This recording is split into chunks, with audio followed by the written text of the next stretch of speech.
큰 불이 났죠. 이게 불이 났다고 해야 되나? 부산 목욕탕 화재 사건인데요. 그러니까 아마도 처음에는 이 부산의 한 목욕탕에서 불이 나갖고 진화 작업을 한 거예요. 근데 불이 다 꺼졌다고 생각을 했고,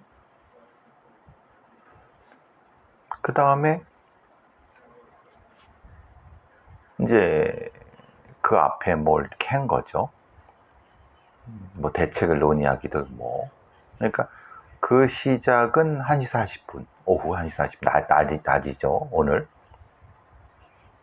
부산 동구의 한 목욕탕에서 사실 뭐 영업을 쉬는 날이었고 금요일이니까 뭐 낮이었으니까 사람이 있을 리가 없겠고 뭐 있어봤자 뭐 별로 없었는데 다행히 그랬는데 문제는 꽤 이제 20분 만에 불길을 잡았어요.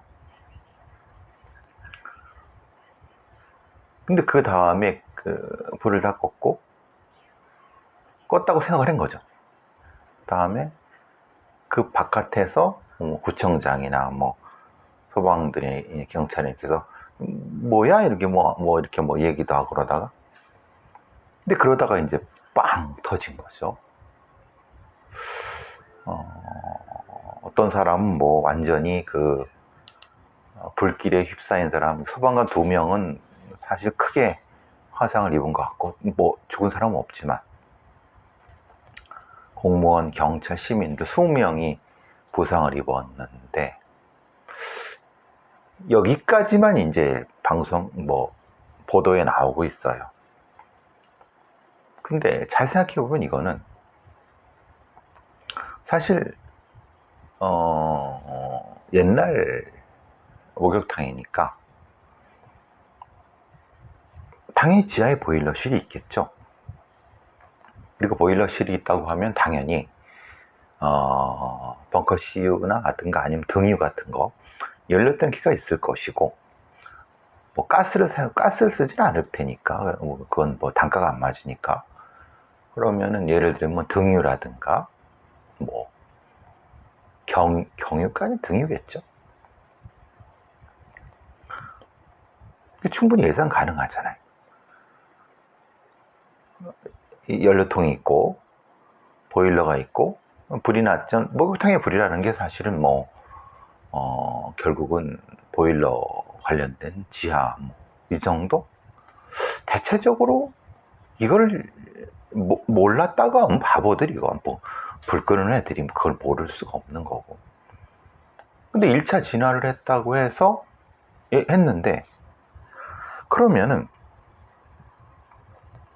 그 안에 연료라든가 뭐 이런 어떤 그런 부분을 어떻게 확인했는가.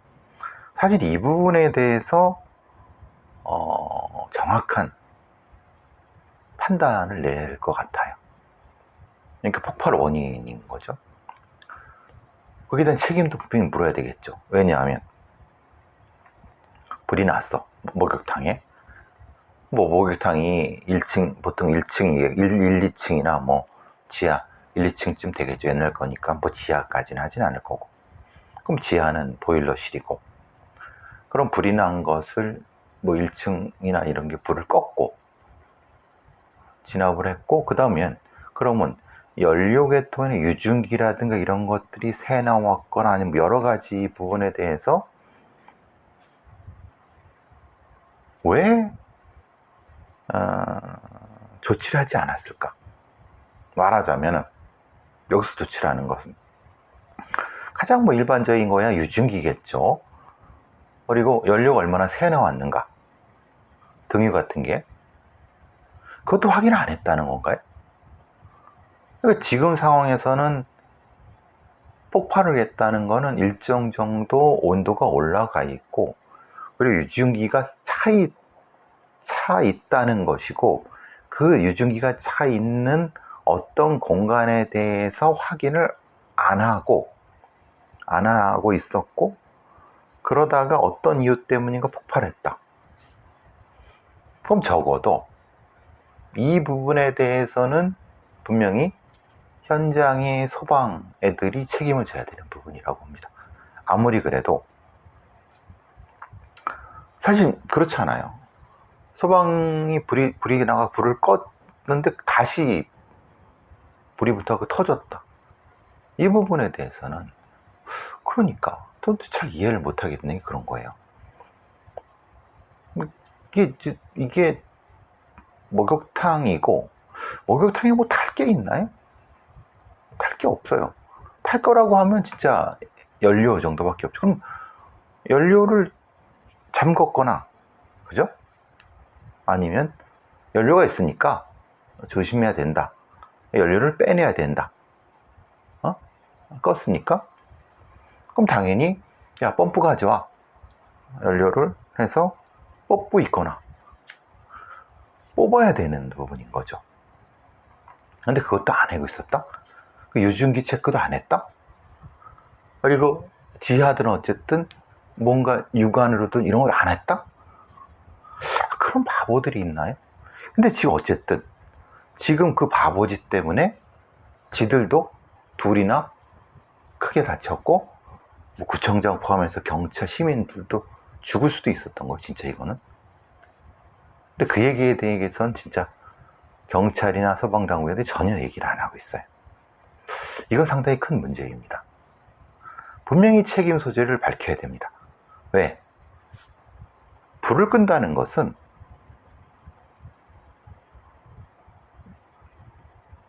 다시, 그러니까 우리가 산불 같은 게 다시 불이 나는 경우도 있잖아요. 적어도 그 부분에 대해서는 확인을 하죠. 지금 이 경우도 불은 껐지만 잔불 정리 아니면 잔불 화재원에 대해서 확인을 못한 책임은 진압대장이든 아니면 현장 서장이든 소방서장이든 반드시 책임을 물어갖고 다시는 이런 일이 없도록 해야 됩니다. 생각해 보십시오. 이걸 그대로 책임을 안 묻고 책임 소재를 안 밝히게 되면은 이거 진짜 열어 죽을 수 있는 겁니다. 그 부분에 대해서 지금 얘기가 되고 있지 않아요. 그냥 폭발 원인 조사, 뭐 화재, 뭐 감식 얘기하는데 사실 이게 가장 큰 문제 이런 겁니다. 원인을 왜 파악하지 않을까요? 저는 이거는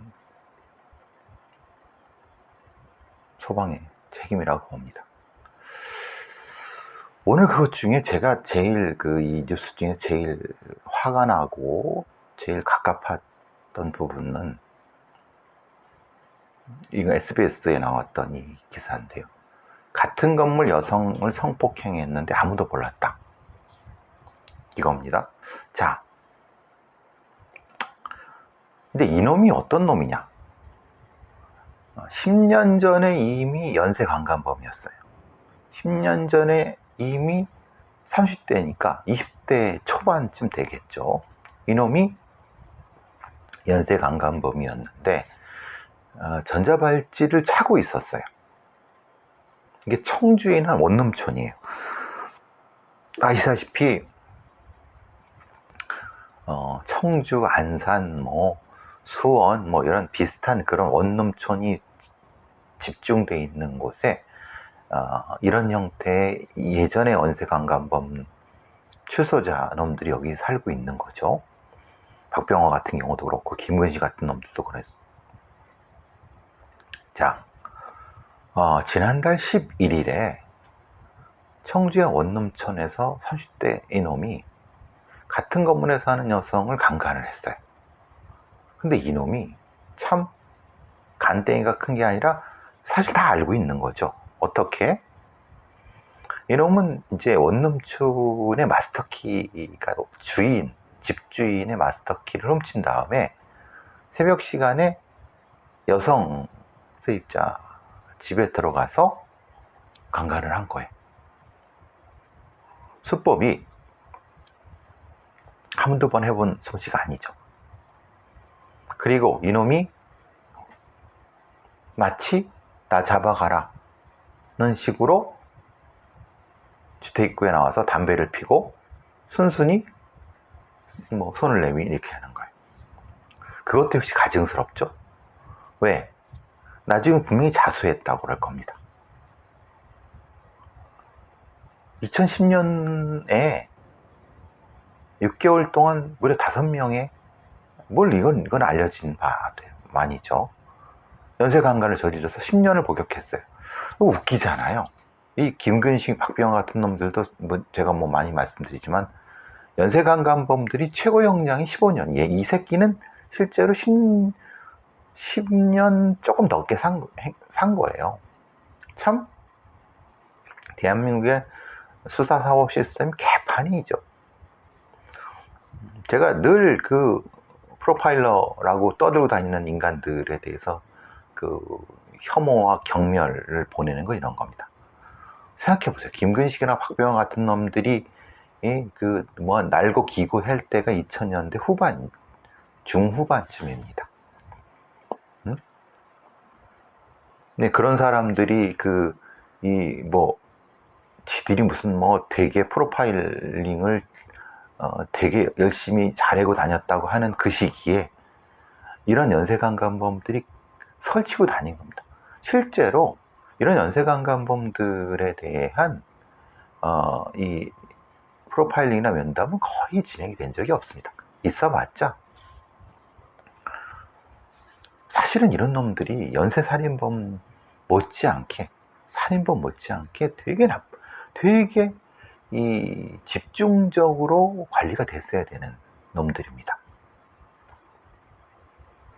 이 새끼도 역시 2010년도에 연쇄강간을 저지르고 6개월 동안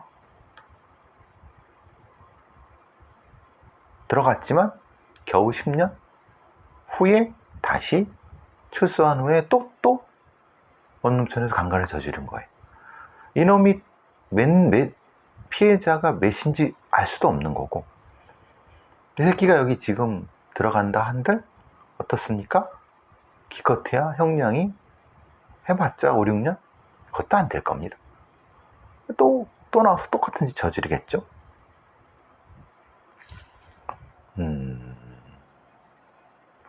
판사들은 또 좋다고 이런 놈들 형량 깎아주고 그러겠죠? 반성하고 자수했다고. 문제는 이놈이 1년 6개월 전부터 이 원룸에 거주했는데 이놈이 연쇄강간범이었다는 걸 아무도 몰랐는 거예요. 왜 그러느냐? 실제로 이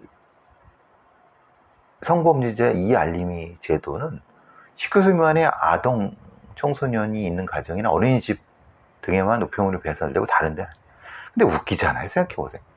원룸촌에 20대 초반 중반의 여성들이 살고 있는데 이게 무슨 보스턴 연쇄살인 강간 이런 그런 꼴이 아닙니까? 연쇄강간범이 있는데 거기에 이 여성 원룸촌에 사는 거예요. 근데도 저게 연쇄강간범인지도 몰라요. 알 방법이 없어요. 이 법체가 너무 허술하고 개판이죠. 결국은 이놈은 그냥 집주인의 마스터키로 그 키로 열고 들어가서 강간을 하고, 이게 도대체 이런 놈들에 대한 관리가 되고 있는 겁니까? 관리를 생각이나 하는 겁니까?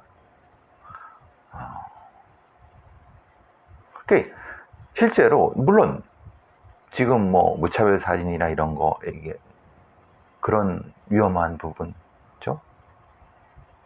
그런 놈들도 위험합니다. 최원종, 최윤종 이런 놈들, 이놈은 어떻습니까? 더 위험하다고 생각하지 않으십니까? 사실 되게 황당하죠. 이런 놈들이 전국에 3,100명입니다. 주로 여성 대학가 원룸촌이라든가 빌라촌 이런 데에 살고 있습니다. 근데 그놈이 성범죄라는 걸 누구도 모릅니다. 지금 법체계로. 어떻게 해야 될까요? 자, 이거 기억나시죠? 의왕 엘리베이터 강간미수 사건 기억나시죠? 지난 7월에 경기 의왕의 아파트 엘리베이터에서 한 놈이 이웃 여성을 무차별적으로 성범죄하기 위해서 공격한 사건.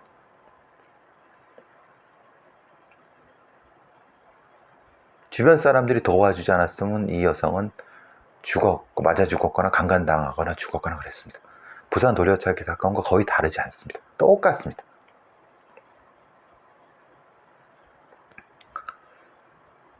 그런데 정작 이놈이 어떤 놈인지를 알 수가 없습니다. 우리는 그냥 의왕 엘리베이터 사건이라고 알려져 있지만 도대체 이놈이 어떤 놈인지도 모릅니다. 근데 이놈은 강간상해 혐의에 또 경찰서 보호소에서 음란행위를 하고 경찰관도 폭행한 놈입니다. 그러니까 이런 놈들이 어떻게 수사되고 어떻게 처리되는지를 아무도 모르는 겁니다. 아까 그 연쇄강간범이었던 놈이 강간하고 돌아다니는 것도 잘 모르는 것처럼 관리 자체가 안 되는. 그러니까 이게 도대체 어떤 나라인가? 한심하지 않습니까? 이런 기초적인 형태의 범죄자라든가 아니면 범죄 위험의 관리도 안 하고 있는 겁니다. 법무부 범죄예방국 놈들도 그렇고 경찰에 있는 이 관련된 부서의 자체도 없고 그런 어떤 해는 것도 없습니다. 그냥 범죄 벌어지면 쫓아다니면서 잡지도 못하면서 그런. 자,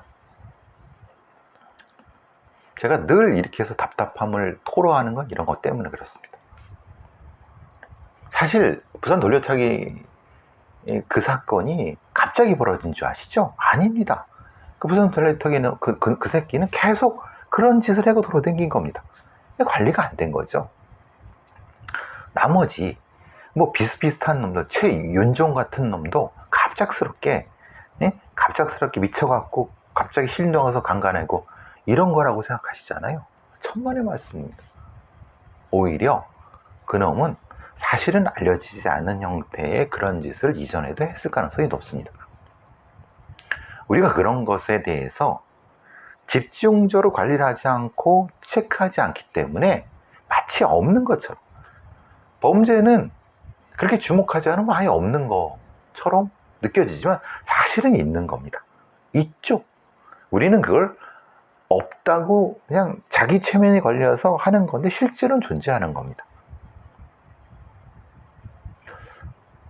그러니까 상당히 우리가 뭘 해야 될지는 명확한 겁니다. 사실은 안 하고 있을 뿐입니다. 자, 지나가면서 이런 기사는 어떨까요? 현직 경찰놈이 만취 운전을 하다가 연석을 들이받고 경기 시흥경찰서에서 음주운전 혐의로 안양 동안경찰서에 30대 경장놈을 잡았는데 시흥 목감에서 술집에 술을 처먹고 운전을 하고 처박혀서 그냥 잔 겁니다. 보니까 경찰이 신고되고 가서 보니까 이상하잖아요. 근데 이제 그 다음이 문제인 겁니다. 직위해제된 상태인 거예요. 직위해제를 했겠죠. 이놈은 그럼 뭐 알고 있을까요? 여러분 생각으로는 뭐 엄청나게 형사처벌 받고 그럴 거라고 생각하시잖아요. 절대 그러지 않습니다. 직위해제는요, 그 직에서 그 일을 안 할 뿐이지 아무런 처벌을 받는 건 아닙니다.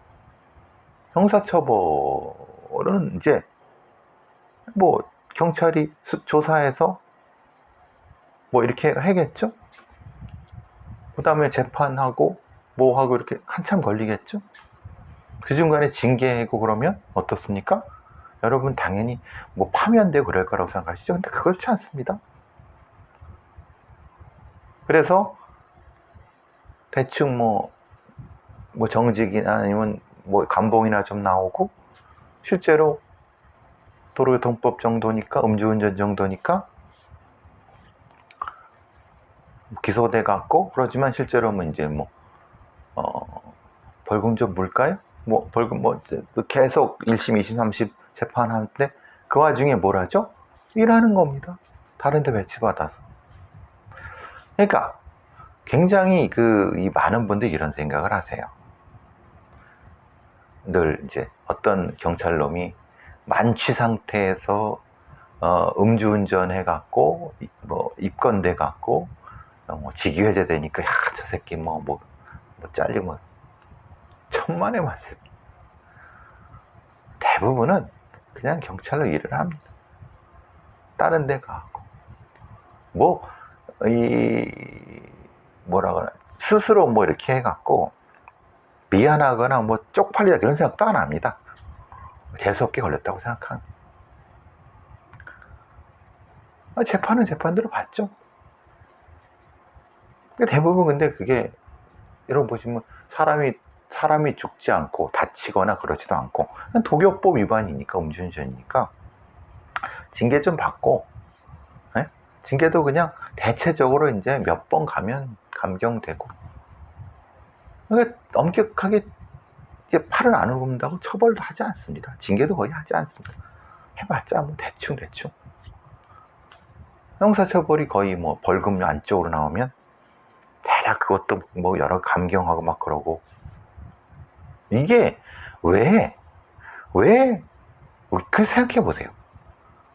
만약에 음주운전 해갖고 음주운전 한 놈이면 엄정하게 즉시 파면 해서 형사처벌 엄격하게 이렇게 했다고 생각하면, 여러분 감히 30 몇 살짜리 놈이 술 처먹고 저러게 가능하겠습니까?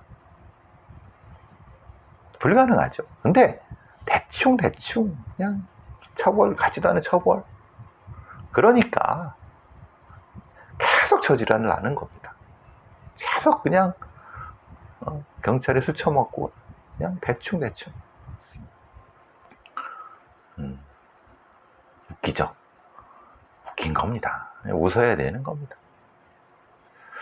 자, 어쨌든 부산 목욕탕 사건은, 이거는 분명히 소방의 잔불정리 실패, 뭔가 화재 후에 절차에 대한 위반, 그건 엄격히 따져봐야 된다. 이건 사실 그냥 넘어가면 안 된다. 큰일 날 일이다, 이건. 그리고 더 큰 문제가 지금 김근식, 박병화 사건 못지않게 이런 연쇄강간범들이 출소 후에 왜 관리가 되고 있지 않느냐.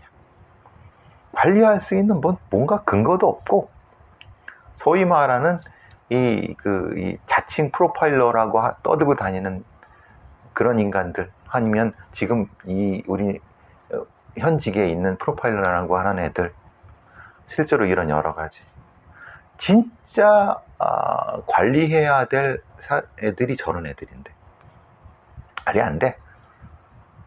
관리의 법적 근거도 없어.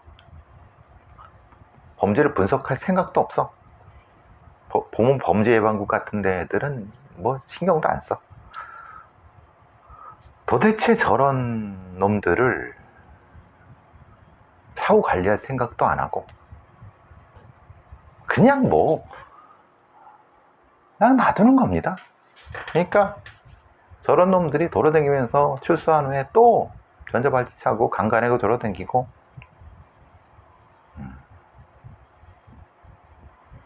제발 좀 부끄러움이라든가 아니면 뭔가